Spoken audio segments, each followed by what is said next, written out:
Welcome to Out of the Break, a behind-the-scenes look at the most pressing issues in the world of college football as it relates to North Central Florida.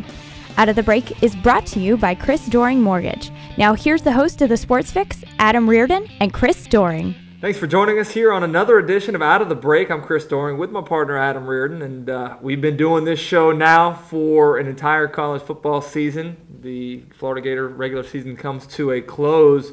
I got to admit, Adam, this is the happiest that I've been in doing one of these shows so far this season. I can imagine you would be. And if you're a Gator fan, this is probably the happiest you've been all year long, because this was the most complete game you've seen Florida put together. And no better time than to do it against your arch in-state rival in the Florida State Seminoles. So I'm sure that you're not alone in your joy as a Florida fan. Basking in the glow of that win in Tallahassee there. I will admit that was my first time I've ever come home from Tallahassee victorious, both as a player and as a fan when I've traveled up there. So enjoyed that trip. But let's talk a little bit about why Florida was able to have so much success. One of the things that you and I maybe questioned in some previous episodes was, are we buying that this offense is trying to be vanilla, trying to not show too much? And I thought that they came out with a game plan that looked to me like they had been saving something for Florida State. They were very multiple there on offense. They didn't get too one-sided with running the football. They moved the pocket quite a bit and allowed Jeff Driscoll to throw on the run. I thought the thing that was most telling about the success they had was their efficiency on first down. When they were able to have plays where they picked up 5-6 yards on first down, they stayed ahead of the chains. They were on track there and able to put drives together, whereas when they got in those situations where they were going backwards because of penalties or sacks or negative plays, they were more likely to have to punt the ball or turn the ball over, and I thought that they did a good job of staying ahead of schedule. No, I think, and what they did was win against their tendencies, especially early on. One of the numbers that fans have kind of thrown around was the fact that Florida ran the ball on 80% of their first down plays. Florida threw it more times than not early in the game, sort of loosened up Florida State's defense, had them a bit confused there, didn't allow them to play the run on first down and then get after the quarterback on second and third down. They just switched it up. And I think back to when Alabama played against Florida in the SEC championship game a couple of years ago, and that was Alabama's tendency, was to run the ball on first down. Well, what did they do? They came out and threw the ball on first down.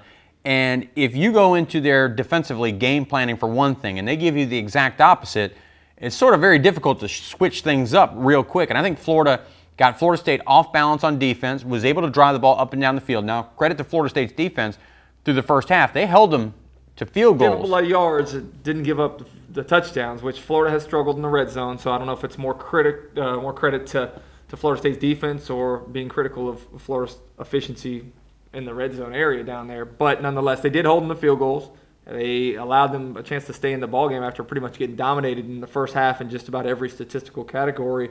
I thought that, the surprising thing, I think, for second, third time this year is Florida's success running the football at one of these pretty good defenses. They did it against LSU. They did it to some degree against South Carolina. They did it against Florida State, who was the number one defense in so many categories going into that football game on Saturday, and the difference, I think, was the health of the offensive line. No, I think when you get healthy on the offensive line, you're going to be able to run the ball a lot better. And then Florida's made a concerted effort to decide that, look, in certain points of the game, we're going to run the football. And it's no secret to you when we bring out 6, sometimes it looks like 7 offensive linemen. I mean, there's no charade there. It's, hey, we're going to run the football. Can you bring enough guys up? Can you get guys to blow up those plays? If Florida State was unable to do that against Florida, and that's why they were able to run the ball successfully. I think the one thing I've been most impressed of with Florida, and this even goes to when I don't think they were playing very well on offense, and I think this was the one game I think we could look at and go, this was their best offensive game, is whether it's through play calling, whether it's with their defense, whether it is with the vanilla play calling of the offense, they've never really gotten down 2 scores. And there was a point in that game in the third quarter where getting close. Florida State was threatening to put this game to a 2-score advantage, maybe forcing Florida to do something that they weren't going to be very comfortable in doing. Florida didn't allow that to happen. And matter of fact, they came up with the big plays. After Florida State had gotten back in that game and taken the lead, from that point on, with the big hit by Morrison to E.J. Manuel, it was Florida from that point on out, and a victory followed. Saw a big fourth quarter. Florida's been pretty good in the fourth quarter all year long, but the offense obviously very impressive in the fourth quarter. But let's talk about the defense. I thought the reason that Florida had so much success early on, they set the tone with what they were able to do with their 4-down linemen. Sharif Floyd really being the catalyst amongst that group, getting after E.J. Manuel. They were able to sit back and not have to blitz in order to get pressure. And that is a defensive line. I think as much as we talk about them, I still think to some degree they're undervalued in terms of what they mean to this team and what they mean nationally and where they stack up against a lot of the other conference lines and across the country. They're a very good defensive front. You don't have to be a defensive coordinator or a defensive genius to take a look at what happens to make Florida's defense so special. They can get pressure with the front four guys. You don't have to bring linebackers to create pressure. Oh, by the way, with the pressure you're getting with your front four, and when it comes so quickly, that means your defensive backs don't have to cover as long. And that's what, Florida defensively is, and I don't know statistically, or people can use their own eyeball or do what. This may be the best defense you've ever seen at the University of Florida, and that's saying a lot because they've got a couple of national championships squarely on the back of a couple of very strong defenses. Statistically, it is one of the best of all times here at the University of Florida, and obviously they have been the rock throughout this season that has allowed Florida into the season 11-1. We're going to take a break right now. When we come back, we don't know the opponent yet for Florida in what is likely going to be a Sugar Bowl trip for them on January 2nd. So we'll talk about potential opponents in that game. We'll talk a little bit about the future of some players that may be leaving, and also talk about some guys that have really stepped up into being big-time players on this football team for the University of Florida this year. Stick with us.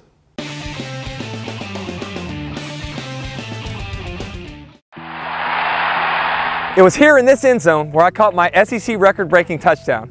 But all of those touchdowns would not have been possible if it weren't for great teammates working together for one goal.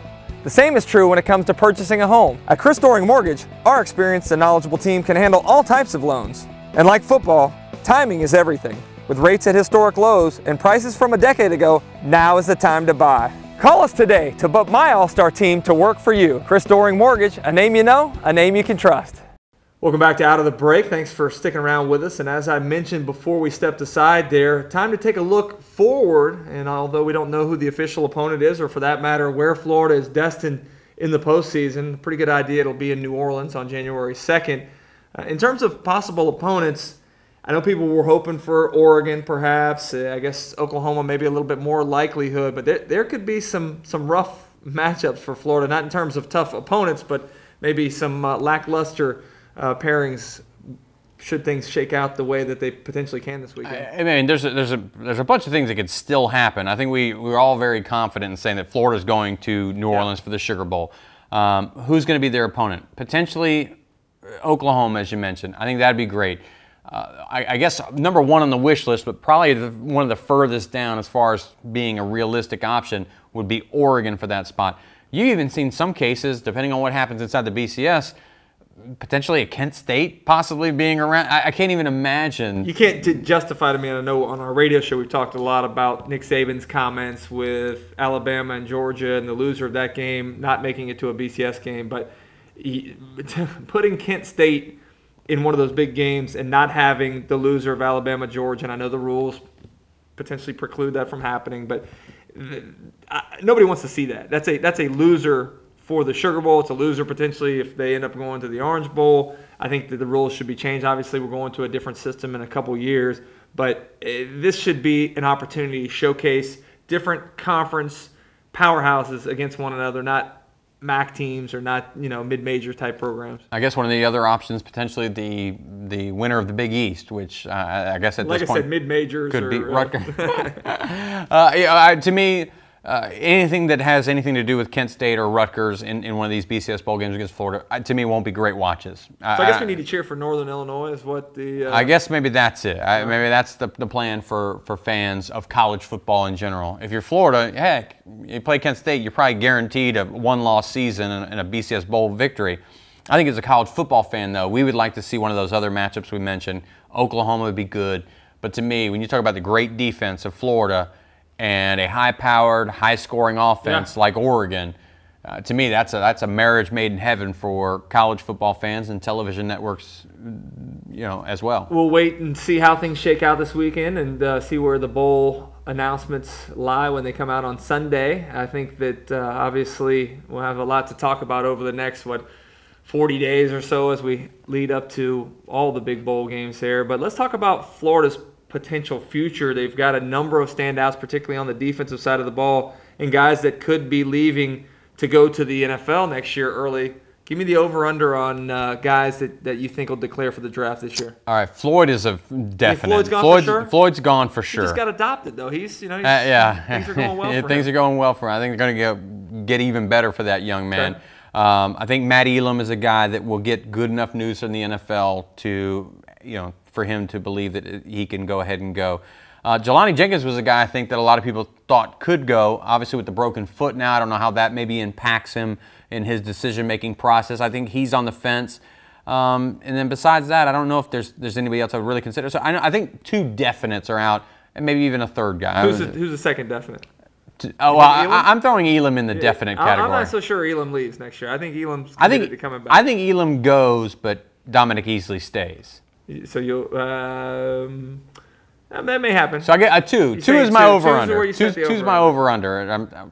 I'll go 1.5 because I'm going to take the over in the 2 that I believe are going to go away as juniors. Obviously, Florida with some guys that have stepped up this year. Let's not forget, you get Ronald Powell back next year, which will be a huge addition to a already strong defense. But let's talk about some guys that maybe skyrocketed up to some notoriety this year.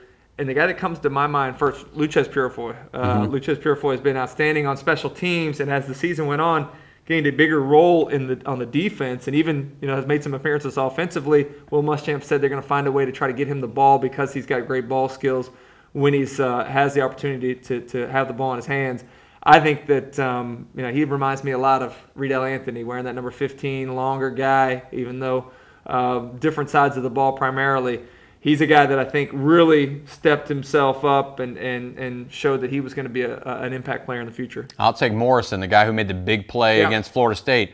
And that's not the only play he's been in on. Remember earlier in the year when Jenkins had significant downs. Jenkins had the hand injury, had the cast, and really couldn't play at certain points of the season. You're talking about a freshman coming in and really not experiencing a drop-off at all at that linebacker position. So I would say that he's another guy that when you look at Florida, and maybe especially on that defensive side, as you're looking for guys to step up, for guys that could be departing, you're not going to be left in very, very bad shape, but certainly at some positions. You hit the nail on the head. That's the theme is freshmen stepping up and playing well. We didn't even mention Dante Fowler or Jonathan Bullard, 2 guys that played significant downs on the edges that were just as good as the guys that were in front of them. So obviously those guys will hopefully improve during the offseason as well in Florida. With that big win over Florida State, I think is creating some of that recruiting momentum that we saw a few years back when Florida had the big win here in the Swamp. It led to a #1 recruiting class. So we will keep our eyes on all of those topics, obviously a few weeks before we get back to action with the Florida Gators on the football field again. But we appreciate you joining us today on Out of the Break. Stick with us as we let you go with a Sweat Life Fitness Minute.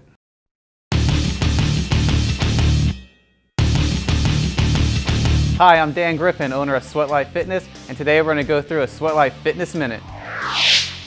All right, I'm here with former Gator and NFL wide receiver and current Sweat Life client, Chris Doering, and he's going to help demonstrate this kettlebell complex for us today. It's going to be 3 moves. We're going to do a kettlebell swing, a kettlebell shoulder press, and a kettlebell squat into high pull. We'll combine those 3 moves to give your shoulders, legs, and your core a great workout. So Chris, go ahead and pick up the kettlebell for me and get right into a kettlebell swing. So here Chris is doing a basic kettlebell swing with his weight back in his heels, head forward, chest up, and he's driving through the hips to bring the bell beyond the point of parallel and then controlling it back down. Go ahead and do 2 more for me. I gotcha. 1 more and relax. Good. We'll have you do 15 of those, and with little rest we'll transfer right into a single arm kettlebell press. So go ahead and press it, Chris. I want to go 6 on each arm here. Again, a good stable foundation, feet about shoulder width or hip width apart. Abs are engaged, and he's bringing the bell through a full range of motion down behind the shoulder and then straight up overhead. So we're going to finish up your reps on that, and we'll go right into the squat high pull. All right, again, little to no rest in between. Set your position, weight in the heels, shoulders back, chest tall. You want to squat down into a full range, ideally with the bell hitting the ground. And you want to stand up nice and tall, pulling the bell up underneath the chin. We'll have you do 15 of those, You'll rest about 60 seconds. One more, Chris. And relax. You'll rest about 60 seconds and we'll repeat it 2 to 4 times depending on your ability level. This is Dan Griffin with the Sweat Life Fitness Minute.